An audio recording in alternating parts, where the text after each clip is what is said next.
You just have to mention in your prompt to use either subagents or agent teams. So it can spawn, for example, you can see it's creating new teams. And also, as you can see, it is choosing what model they're going to use, 5.4 mini. So it is saving tokens as well. So this is increasing our building efficiency. Now I want to demonstrate how you can use subagents in Codex. So I am using my PSVB framework in order to create the project context of an app which is gonna give us access to our PC terminal, so we can use Codex and etc. in it in order to be able to build and continue building on our projects from our phone. And I'm gonna tell it now in Codex in VS Studio. I've given full access, and now I'm gonna say, now you can make a couple of agent teams or sub-agents and build the prototype in a separate folder. So to use some fake data and our framework. And I'm gonna run this command. And now you're gonna see that it's gonna see the project structure, what kind of skills it has, everything. And after that, it's going to use subagents to parallel. Now you can see I've configured that it isn't existing front-end app to extend. So I'm scaffolding a clean prototype workspace and splitting up the implementation across subagents with disjoint ownership. And now it's going to create it. You can see the tasks here. Now it's going to delegate all of the things to the subagents. Now, what is this framework? This framework is for prototyping an application. For example, if we want to create an application for a client or for ourselves, but we first want to see if it would work in the end, we can prototype it just to be able to see it visually, how it would look, what kind of user flow we're gonna have, and etc. And this will give us the vision if this app is gonna work building the backend and everything or not. And you can see now it is spawning agents. It spawned 3 agents, hum worker, with instructions to build the visual system. The other one is going to create the mock data, and the other one is going to write a short prototype guide.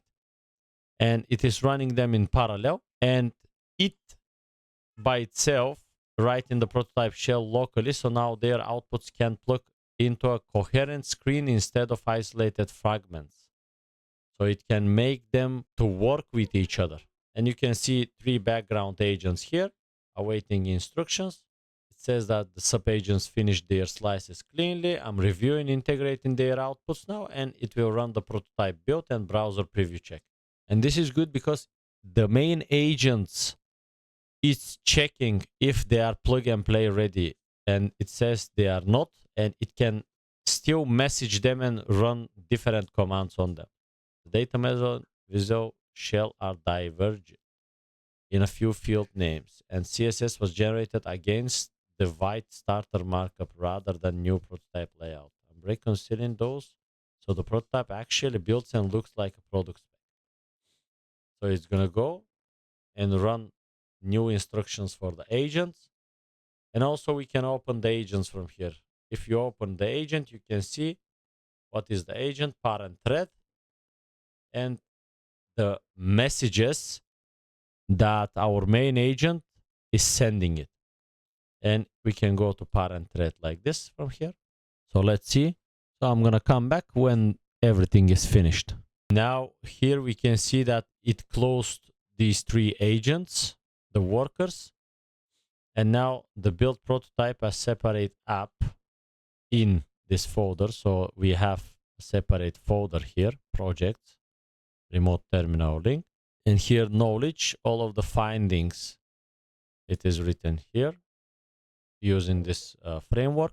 Now what we can do, verification passed, have to go to projects, remote terminal, and open the terminal here, and we have to run npm install. Now I am opening this folder in integrated terminal. I'm gonna write npm install. Is installed. Now npm run dev, and we have to be able to see the application built with subagents. So let's check on the local host, and this is the app that it has been built. Okay, host is showing the tunnel pairing, new session, view tunnel health. It's like a landing page. I see allowed routes. So this will show the live terminal has to look like that. So in order to see straight away the live terminal, and when we type from the phone, have to be able to upload files, download builds, switch session, to be able to connect GitHub, and Codex subscription validation.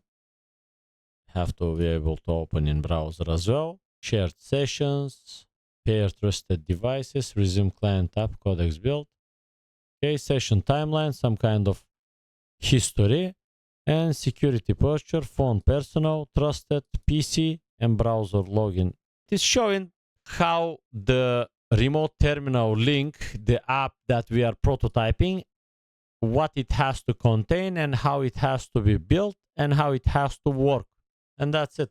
The next step, if you want, we can build actual interactive prototype behavior on the top of this. So multi-screen node, pairing flow, session switching, file drawer interactions, and richer fake terminal experience. But these all things are fake in order to show the client or to ourselves how the application would look and how it would work. And now, if you want to build this application fully, we have all of the projects here, the visual identity, user flows, behavior, and etc. We can directly take this and we can start building it. For example, I can say, can you use agent teams as well in order to start building this application's MVP? I want to be able to connect my terminal to it and to try to use it from my phone. And again, I am telling you to use agent teams, and I'm going to just press enter and it will start building the application.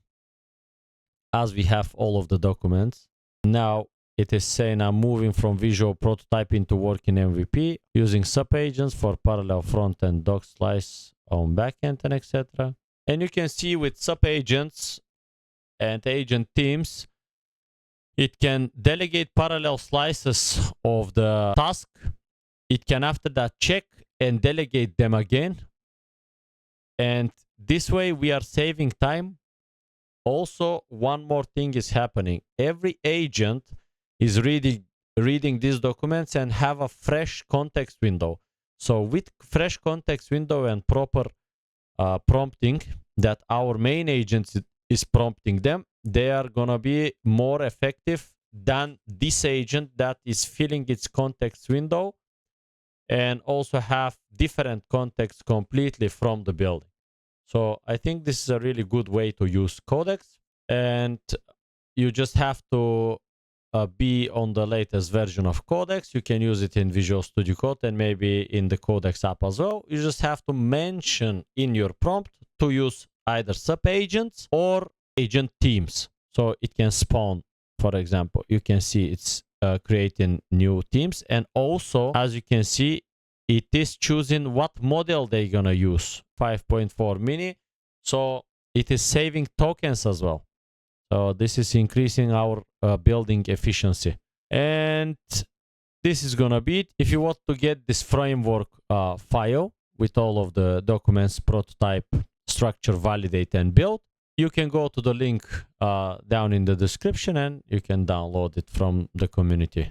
And if you want to learn how to build this type of systems and sell them to clients and make some extra money while you are working your normal job, you can join the community and join the live calls, watch the courses there, and learn how to land your first client.